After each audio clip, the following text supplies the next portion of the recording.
நாடு முழுவதும் விநாயகர் சதுர்த்தி விழாவை ஒட்டி கோயில்களில் சிறப்பு பூஜைகள் ஆராதனைகள் நடைபெற்று வருகின்றன.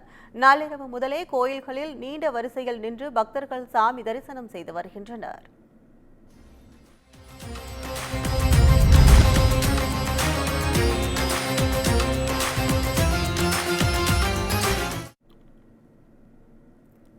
விநாயகர் சதுர்த்தி பெருவிழாவை ஒட்டி சிவகங்கை மாவட்டம் திருப்பத்தூர் அருகே உள்ள பிள்ளையார்பட்டி ஸ்ரீ கற்பக விநாயகர் ஆலயத்தில் தேரோட்டம் நடைபெற்றது. கடந்த ஆகஸ்ட் 29ஆம் தேதி கொடியேற்றத்துடன் துவங்கிய சதுர்த்தி விழாவின் 9ஆம் நாள் விழாவில் தேரோட்டம் வெகு விமர்சையாக நடைபெற்றது. இதில் பெரிய தேரில் உற்சவரான ஸ்ரீ கற்பக விநாயகரும் அதற்கு பின்பு வந்த சிறிய தேரில் சண்டிகேஸ்வரரும் எழுந்தருளினர். சண்டிகேஸ்வரர் எழுந்தருளிய தேரை பெண்கள் மட்டும் வடம் பிடித்து இழுத்தனர். இந்த தேரோட்டத்தில் நூற்றுக்கணக்கான பக்தர்கள் கலந்து கொண்டனர்.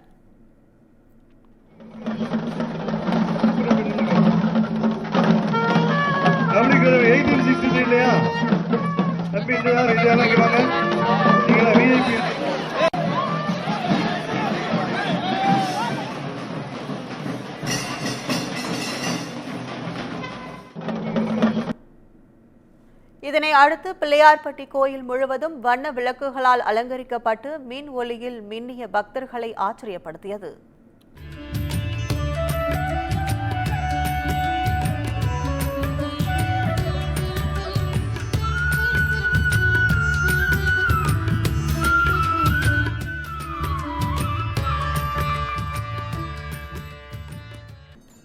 திருவண்ணாமலையில் விநாயகர் சதுர்த்தி விழாவை முன்னிட்டு இரட்டை பிள்ளையார் கோயில் தெருவில் அமைந்துள்ள சுயம்பு இரட்டை பிள்ளையார் கோயிலில் விநாயகர் சதுர்த்தி சிறப்பு பூஜை நடைபெற்றது.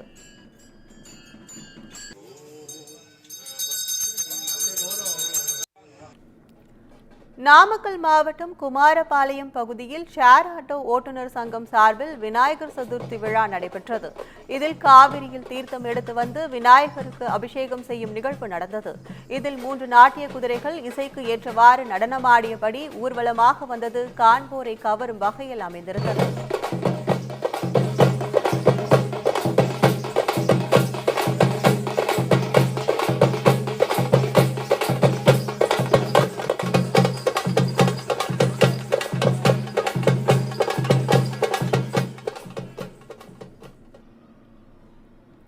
வட மாநிலங்களிலும் விநாயகர் சதுர்த்தி விழா கோலாகலமாக கொண்டாடப்பட்டு வருகிறது. அதன்படி மகாராஷ்டிரா மாநிலம் மும்பையில் உள்ள சித்தி விநாயகர் கோயிலில் சிறப்பு பூஜைகள் செய்யப்பட்டு விநாயகர் சிலை கோயிலுக்கு எடுத்து வரப்பட்டது.